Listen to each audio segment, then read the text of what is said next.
pada kesempatan kali ini kita akan mempelajari tentang pokok bahasan keanekaragaman hayati.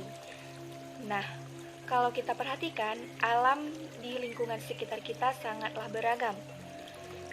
Keberagaman itu dapat dilihat dari keberagaman hewan dan tumbuhan yang ada di sekitar kita. Nah, keberagaman tersebut akan kita pelajari dalam topik bahasan kita pada hari ini, yaitu keanekaragaman hayati. Keanekaragaman hayati terdiri atas 3. Yang pertama yaitu keanekaragaman hayati tingkat gen. Yang kedua, tingkat keanekaragaman tingkat jenis atau spesies. Yang ketiga yaitu tingkat keanekaragaman tingkat ekosistem.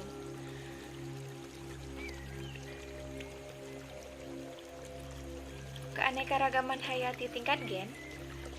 Gen merupakan faktor pembawa dan pengendali sifat-sifat makhluk hidup. Gen ini terdapat di dalam kromosom, sedangkan kromosom itu sendiri terdapat di dalam sel. Nah, pada dasarnya, gen-gen yang dimiliki oleh makhluk hidup yang satu dengan makhluk hidup yang lainnya mengandung seperangkat yang sama, namun susunannya yang berbeda. Nah, susunan yang berbeda ini dapat mengakibatkan sifat fisiologi, anatomi, dan morfologi dari makhluk hidup akan berbeda. Nah, setiap makhluk hidup memiliki gen yang sangat banyak dengan susunan yang beragam, sehingga apabila terjadi perkawinan antara dua makhluk hidup, maka akan terjadi rekombinasi gen dan akan terbentuk susunan gen yang baru. Nah, hal inilah yang keanekaragaman gen menyebabkan variasi antar gen atau istilahnya itu varietas dalam individu sejenis. Contohnya bisa kita amati misalkan pada kucing. Nah, kucing ini memiliki variasi warna rambut yang berbeda. Ada kucing yang bulunya itu berwarna putih, ada pula yang hitam. Nah, ada pula yang belang 3. Nah, contoh keanekaragaman gen lain yang misalkan pada padi. Padi atau nama ilmiahnya yaitu Oryza. Nah, sedangkan kalau kita lihat, padi itu memiliki varietas-varietas yang sangat beragam. Kita lihat ada di lingkungan sekitar kita, ada padi varietas buyung,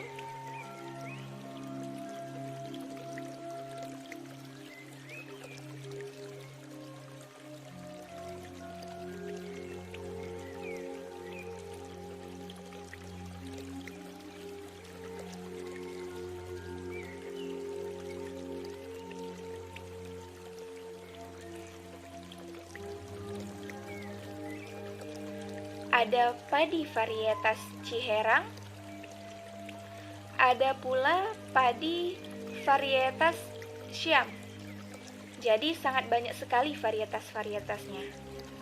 Nah, varietas-varietas inilah yang disebut sebagai keanekaragaman gen pada padi. Jadi padi itu sama, nama ilmiahnya itu sama, tetapi varietasnya yang berbeda.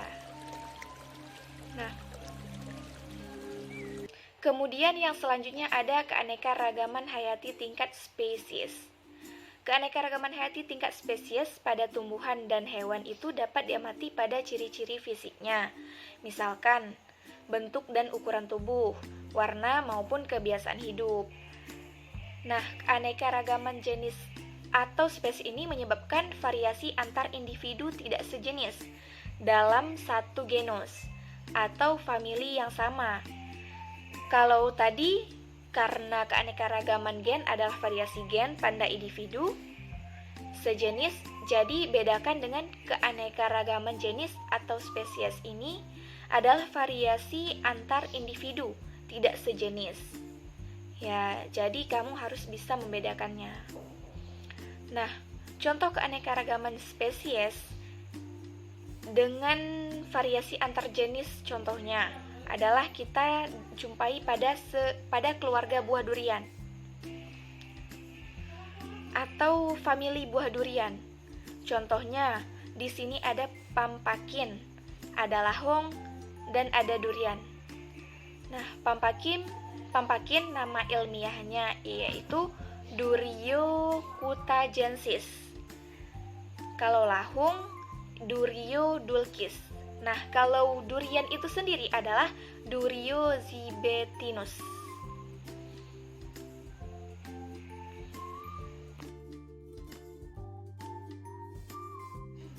Nah, itu adalah contoh-contoh dari keanekaragaman ekosistem. Nah, sekarang kita akan bahas tentang keanekaragaman ekosistem. Nah, ekosistem merupakan interaksi antara komponen abiotik.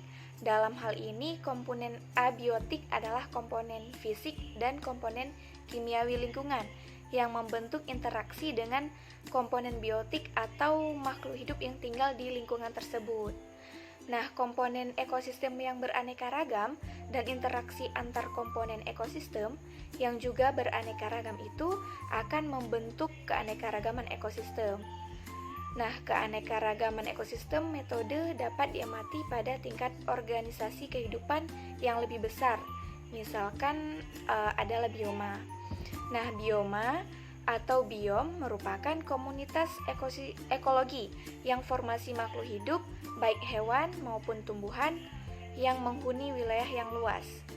Bioma biasanya diidentifikasi atas dasar vegetasinya yang khas. Misalnya kita lihat tadi ada bioma tundra atau hutan hujan tropis dan hutan gugur.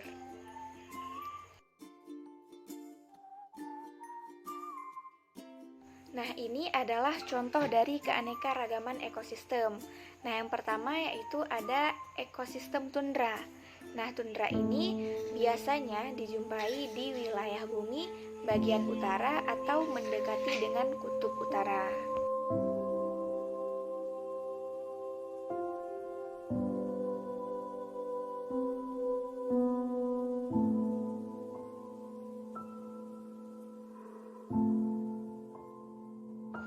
Kemudian ada taiga. Nah, taiga ini biasanya didominasi oleh pohon-pohon dari konifer.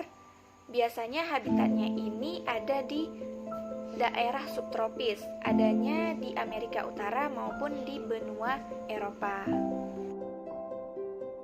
Selanjutnya ada savana. Nah, savana ini adanya di sekitar daerah tropis. Misalkan kita jumpai savana ini ada di benua Amerika.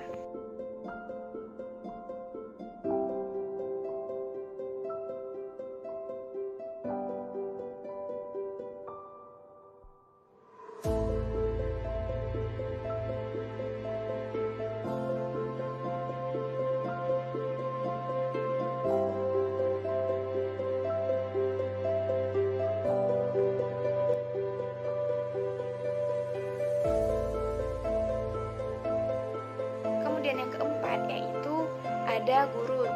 Nah, yang terakhir contoh dari ekosistem ini yaitu hutan hujan tropis. Hutan hujan tropis ini ekosistem yang ada di wilayah kita sendiri, yaitu di Indonesia, karena wilayah kita ini berada di daerah tropis. Indonesia berada di daerah tropis. Nah, daerah tropis memiliki ciri khas di mana suhu rata-rata antara 26 derajat Celcius sampai 28 derajat Celcius dengan curah hujan yang cukup tinggi yaitu 700 sampai 750 per tahun dan memiliki tanah yang cukup subur karena pelapukan batuan induk cukup cepat terjadi. Nah, Indonesia juga terletak di antara dua rangkaian pegunungan muda yaitu Sirkum Pasifik dan Sirkum Mediterania. Berdasarkan hal ini, Indonesia seringkali disebut sebagai negara Ring of Fire. Banyaknya gunung api di Indonesia menyebabkan tanah yang ada menjadi subur, terutama di Pulau Jawa dan Sumatera. Keadaan abiotik yang sangat bervariasi ini membuat Indonesia kaya akan jenis flora dan fauna. Indonesia memiliki 10% jenis tanaman dari seluruh spesies tanaman yang ada di dunia. 16% spesies herpetofauna, 12% spesies mamalia, dan 17% spesies burung di dunia. Nah, sejumlah spesies pun bersifat endemik, yang artinya spesies tersebut hanya ada di Indonesia dan tidak ditemukan di wilayah manapun di seluruh dunia. Contoh flora dan fauna endemik di Indonesia antara lain burung cendrawasih di Papua, burung maleo di Sulawesi, komodo di Taman Nasional, anoa Sulawesi, Rafflesia arnoldi yang tersebar di Pulau Sumatera. Baiklah, sekian pokok bahasan kita pada hari ini. Sampai jumpa dan semoga bermanfaat.